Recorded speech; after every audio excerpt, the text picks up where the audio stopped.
Alrighty guys, let's talk. I just jumped this car and brought it in, guys. It was towed in for no start. Alright. In fact, it just left another shop. What do you know? Cousin Pookie worked on it last. Y'all see that? Brand new alternator Cousin Pookie just put on. Shame on you, Cousin Pookie. Now let's talk, guys, because you gotta stop diagnosing electrical system this way. Y'all see this? This car putting out 13.9, right? If you look at that, one will automatically suspect that the alternator is charging, the alternator is doing its job. The problem is not the alternator. Not always, guys. Let me explain, or let me try to explain. Now, based off that theory, one would think back in the old days how we diagnosed cars, if we simply remove the power supply from the car and install out, you need an alternator, right? Look at this, 13.9. Watch this. Y'all see that? The car died. All right, what does that tell you? Remember, you just assumed the alternator was working, right? The car stalled out. Guys, you have some more check to do. All right, you can't diagnose cars this way. You have to run a complete electrical system diagnostic test. This is short. Stay tuned. Alrighty, guys, we're back. That was a shorts video. I decided to do a full video because we got to talk, guys. Yeah, man, we can't keep diagnosing the same way we diagnosed back in the past. All right, cars are more sophisticated. The electronics have changed. Okay, the old theory and the old way we used to think is slowly going out the window. You can't do it no more, right? Based off that short video I just showed you, that is not an accurate way to check the alternator output, even though that is a new alternator. Yes, Cousin Pookie just put that on. It's only going one way, so it's hard to predict he put it on wrong, right? However, you can have some bad connections, but here's what we need to do, guys. Here's what I'm gonna do to find out what Cousin Pookie didn't do or what he did wrong. Now, let's assume alternator's fine. I mean, y'all just saw that, right? I was running at 13. Well, it's not running now. 13.9 volts. That is good indication that the alternator is working, right? So here's what we're gonna do. Let me unplug this because we need to do. When that happens, guys, it's time to inspect the battery.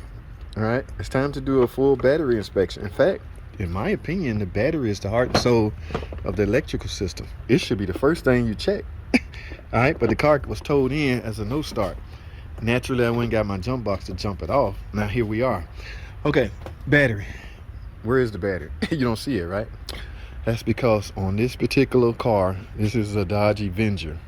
And most cars, the battery is not under the hood readily available like in the past. Car makers are starting to relocate their batteries in other places. All right, it's not a specific car maker. Oh, Dodge sucks, they the only one put that. No, a lot of them are, batteries in different locations for different reasons. There's a reason for everything, guys. I don't want to question every engineer and ask them, what was the bright idea about putting that battery there?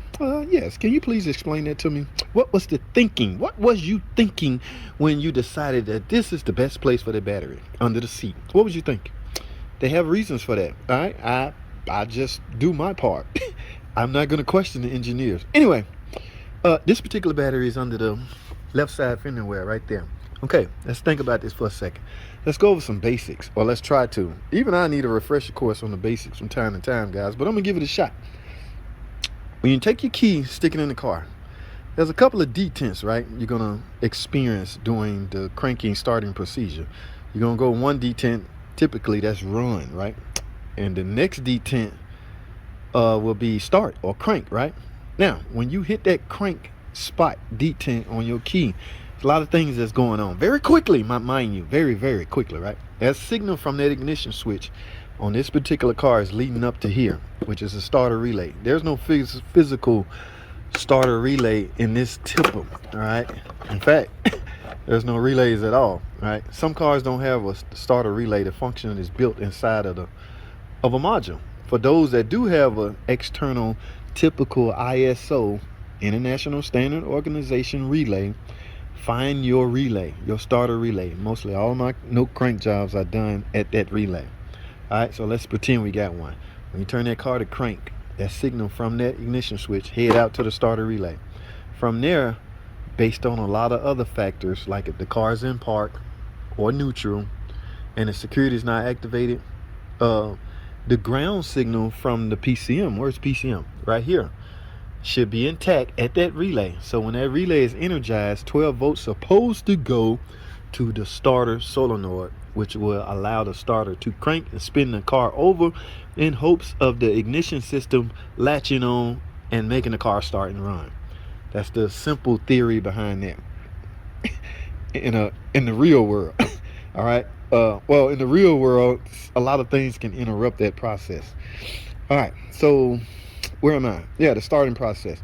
That's not happening in this case because there's the electronics that supplied. Remember, guys, when you start a car up, the starter gets its energy from the battery.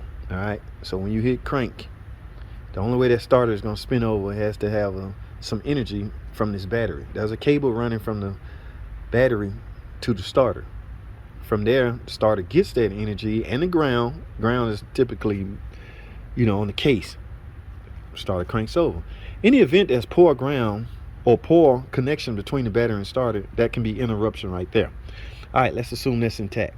Okay, the car starts and run based off the fact that I jumped it off. I supplied manual voltage to the electrical system to allow it to crank. Now, one would assume right off the bat, if that's the case, if I had to do that, then there's a problem with my battery. I'm not getting 12 volts from my battery. Very well could be. You very well could have a defective battery. All right, this battery is not easily accessible, so you got to make the best of it. Here's the ground side to that battery. Here's the positive side.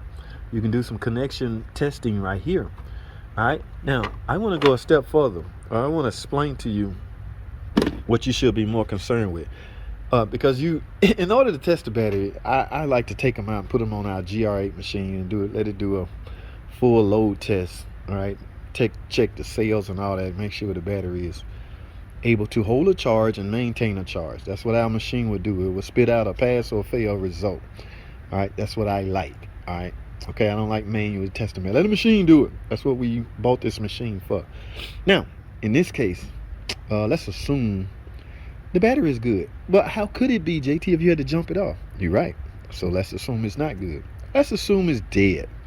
That's a better rational way of thinking, right? Right. All right, so that's why we had to jump it off. We got it jumped off. Now, I'm showing 12 volts on my damn jump box. However, when I remove the 12 volt source, car stalled out. I want to show y'all something, guys, because connection matters. Now, battery down there, so it's going to be hard for me to get y'all some visual. The connection on the battery, oh my goodness, you talking about matters?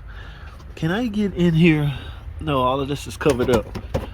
All right, guys, I'm gonna take y'all fishing. All right, can I get this? Hold tight. Let me take a break right quick. Let me see if I can get y'all some good viewing access to this battery. Let me take a break right quick. I'll be right back. Alrighty, guys, I'm back. All right, I partially removed the tip so you can get some good viewing access to this battery. Here's the battery.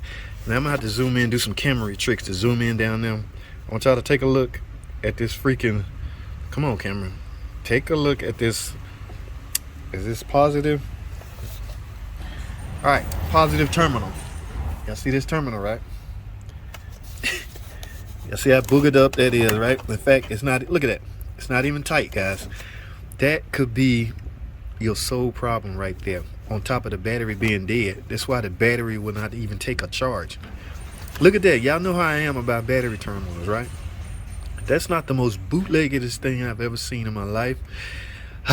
Now, I'm going to take you a step further. That's the positive. Yeah, it has to be another one, right? The ground. Let's look at the ground. Where's the ground? Look at that freaking ground. Let me get this camera right. Come on, baby. Zoom in. Look at that freaking... I'm taking y'all further. Y'all got to see this.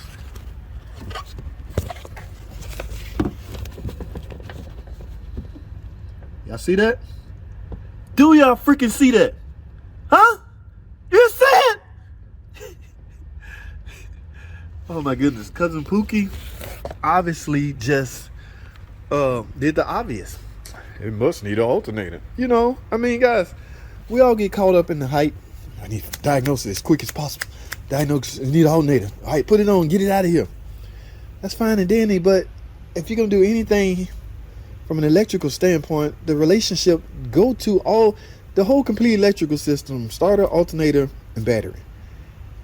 If you do any one of those parts, the other two has to also be intact.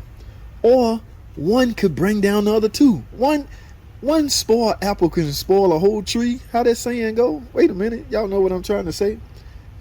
In other words, if one is not up to par, it's going to affect everybody else. So this connection at this battery affecting the alternator as well as the starter. Yes, guys, so please don't get it twisted, and please, mind you, keep in mind when you tackle any phase of the automotive electrical system, go through the whole system. Look at all of them, especially from this standpoint. The alternator as well as the starter as well as the battery. Connection between those three freaking matters. It matters big time, okay? So here's what I'm gonna write up. All right. That battery don't look healthy. Now it's in fact, I think I picked because they might not want nothing. You got to be mindful of that. I have reached my 1 hour diagnostic time. Yes, guys, we charge $200 per hour to diagnose your car. All right. So this is what I'm gonna do. I don't like that battery. All right. I don't like the connection. I don't like none of that. So I'm gonna write up, try to bring this battery, try to bring this electrical system back to factory specification. All right. Based on me knowing that's a new alternator, yes, it's likely doing what it's supposed to do. All right. Is it a Mopar, no par battery alternator? I don't know. Could be a Derman alternator. Do Derman sell alternators? I don't freaking know what Derman sell. I could care. Don't get me started on, please. Don't get me started on Derman. All right, but we gonna get some Mopar OEM battery terminals and a Mopar battery. I know some of y'all gonna be in the comments, but Mopar don't make battery. Mopar don't make nothing. The sticker, man, just the sticker. As long as it got a stick on it, damn it. Okay. Told you I'm not normal. In fact, I'm about to break the normal. Listen, man, that's what I'm right now. I need a battery, the connection, both terminals, and I'm gonna make sure the ground, guys, the ground that's attached to the block, even that matters. This ground port that connects to the block, that matters. Taking all that off, clean all of that up, making sure from this point to this point is intact, from this point to the starter, which is right there intact, from this point, everything, I'm making sure all three are as intact, and in fact, the connection is on point. I'm not going out like Cousin Pookie, okay? I have an image to uphold and protect, and damn it, I'm gonna make sure that image is protected by way of doing things right. All right, making sure. Now guys, we got to take away power supply from the car. All right, the best way to do that, because the battery is not easily attainable, is snatch the ground away from here. Okay, once you take that off, there will be no power supply at the battery at all. So I'm gonna take this one off. The top one, usually the main one, but I'd be so curious, I take them both off because I got to clean them off anyway. But for now, we're gonna take this off, and what we're gonna do is I'm gonna start a long video, guys, so we can get this stuff replaced, and we're gonna retest this. I'm gonna run the video long enough for us to retest it. All right, so we can show y'all what happened. But all I'm doing right now is taking away the power supply, taking away the power source from the battery. All right, stay tuned, man. We got some more work to do. Let's let this car up in the air and get this battery replaced. Alrighty, guys, here we go. I got it up in the air, guys. Remember why I told y'all the battery lives inside of here, guys? I know y'all gonna criticize the car maker, but I'm not sure they really care. Okay, this is an older model car, so obviously this battery been in this area for this length of time that this car been done. How to gain access to it is always questionable. Okay, now I'm gonna take the tire off. A lot of guys can just turn the tire in. I'm gonna take it solely off, take this cover off, and we're gonna get a closer look at this battery, simply because we're about to replace it, right? Right, so let's get it, man. Ooh, alrighty, guys, here we are. Now just a matter of, let me take this off, and I guess I don't have to take this off. I can just take these off. Well, I guess I can just pick these off. In other words, I don't need no tool. Ooh, see, this is the original cable, guys. I hope they didn't bend that enough to where it's too flexible and won't go back and replace. Yeah, these guys, dang on Cousin Pookie. Well, I tell you. So let me grab a socket and get these hold downs off, and then we got to get this battery off. Y'all ready? Let's continue.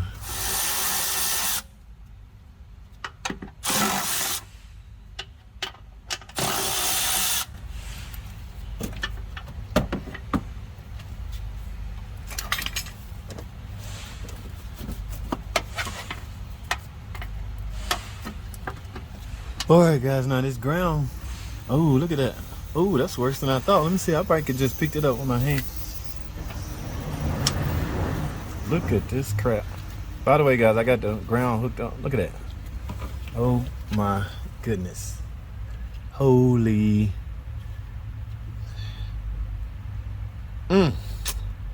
Somebody put an alternator on this first without checking this. Shame on y'all. Let's get it together, people. Fellow techs. We better than this. We're bigger than this. All right, let's get this dumb battery out of here so we can freaking continue. Let's get it.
Alrighty, guys, as you can see, I got the negative and the positive terminal hooked up to their cable, perspective cables, and I got the battery sitting in there. Now, before I bolt everything down, I'm curious.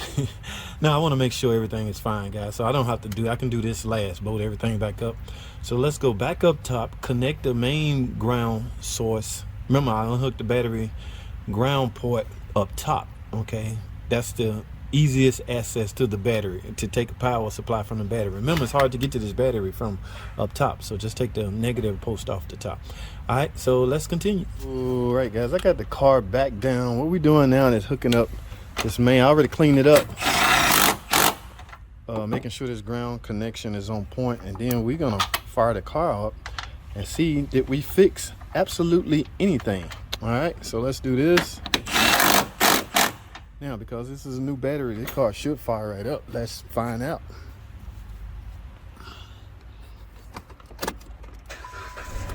All right, it's running, guys, but that's not the main source. Let's find out.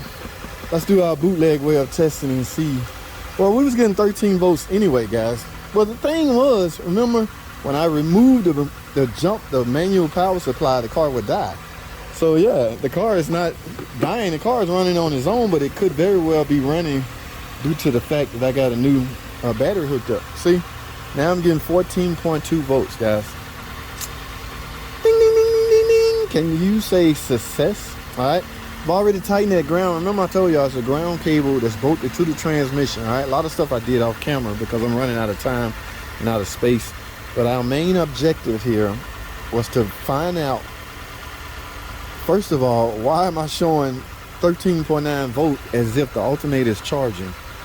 Alternator was charging, it just had nothing to charge to, because that was like a big old open circuit under there, what I showed y'all. Take a look at these images right here. Yeah, that's like those cables wasn't even on the terminal. The terminal of the battery, none of that was connected right. All right, so that just led me to believe that something else was wrong. I found it hard to believe that this alternator was had failed, simply because it just been replaced. Now I know that's not a true barometer, but when you replace the alternator, guys, chances are it should be okay. I don't know, that's hard to say. I mean, the alternator only go on one way, so it ain't like he put it on wrong. All right, so, well, anyway, guys, I got 13.9 volts, and as before, when I disconnected the power source, the car would die. Now it's still running. That is because I have a constant 12 volts supply at the battery. Number one, because the battery is new. And number two, because the connection is on point. Remember, guys, the battery's job is to send that energy to the starter so the starter would run. All right, now, due to that release of energy to the starter, the battery is now low. It is the job of the alternator to replenish that energy. Okay, help recharge this battery. All right, that is the sole purpose of the alternator. Recharge the battery from the energy it used to start the car. That's why I say all three of those have to be on freaking point. All right, just imagine you sitting in your car with the ignition on, playing the radio. The juice you're using at that point is coming from the battery, all right? Because there's nothing running. The alternator's not running. The car is not running. So it's nothing. Only source of voltage you're getting at that point is from the freaking battery. All right. So once you drain that, or once it dies, somebody may have to give you a boost. And now it's the job of that alternator to help replenish the voltage back into this battery, guys. It's a vicious cycle. So let me say this again. All three have to be on point, especially from a connection standpoint. All right. Right. All right. So, guys, this car is now freaking fixed. I'm going to put all this back together. Remember I told y'all, well, no sense in me putting it together until I verify 14-point volts. All right. I'm done. Guys, that is all I have. Any questions, leave them at the bottom. No, I'm not an electrical expert. I just, from the basics, guys, you'd be surprised with what you can get done just by merely knowing and understanding the basics. Yeah, you don't have to be an electrical guru. You don't have to 4 years of college. Okay, just apply yourself to learn the basics. Starter, alternator, battery. All right, so apply yourself, guys. The electrical basics. That's all I have, man. Thanks for watching. Comment, subscribe. I'll see y'all in the next video.